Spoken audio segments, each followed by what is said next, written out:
દાહોદ જિલ્લાના સિંગવડ તાલુકામાં યુવાનો દ્વારા પશુ પક્ષીઓ માટે પાણીની સેવા શરૂ કરાઈ।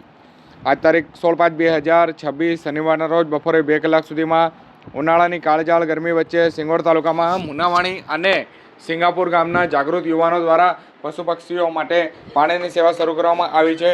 યુવા મેલડી સરકાર પરમાર નિરંજનભાઈ ભાવિનભાઈ, તાલુકા સીટ સભ્ય ડામોર શમસુભાઈ, ભીમાભાઈના પુત્ર રોહિતભાઈ શમસુભાઈ તેમજ મુનાવાણી સિંગાપુર ગ્રામ પંચાયતના પૂર્વ સરપંચ મહેશભાઈ બચુભાઈના પુત્ર સાગરભાઈ મહેશભાઈ ડામોર, પૂર્વ સરપંચ સ્વર્ગસ્થ લાલાભાઈ કાંજીભાઈના પુત્ર નીનામા કિરણભાઈ લાલાભાઈ સહિતના યુવાનો દ્વારા આ સેવા કાર્ય હાથ ધરવામાં આવ્યું હતું।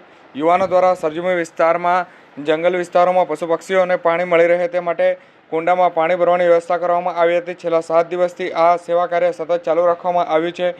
આ સેવા કાર્યમાં ડામોર સોહિલભાઈ કલજીભાઈ તેમજ ડામોર વિનોદભાઈ કાળુભાઈ અને ડામોર વિપુલભાઈ ચીમનભાઈ સહિતના યુવાનો પણ જોડાયા હતા। યુવાનોએ લોકોને પણ અપીલ કરી છે કે ઉનાળાની ગરમીમાં પોતાના ઘર, આગાસી અથવા બાલ્કનીમાં પશુ પક્ષીઓ માટે જે પાણી રાખે જેથી નિર્દોષ પક્ષીઓની પણ તરસ છુપાવી શકાય અને બહાર પોતાના ઘર આંગણે જે પાણીની વ્યવસ્થા થાય તો પશુઓની પણ તરસ છુપાવી શકાય છે।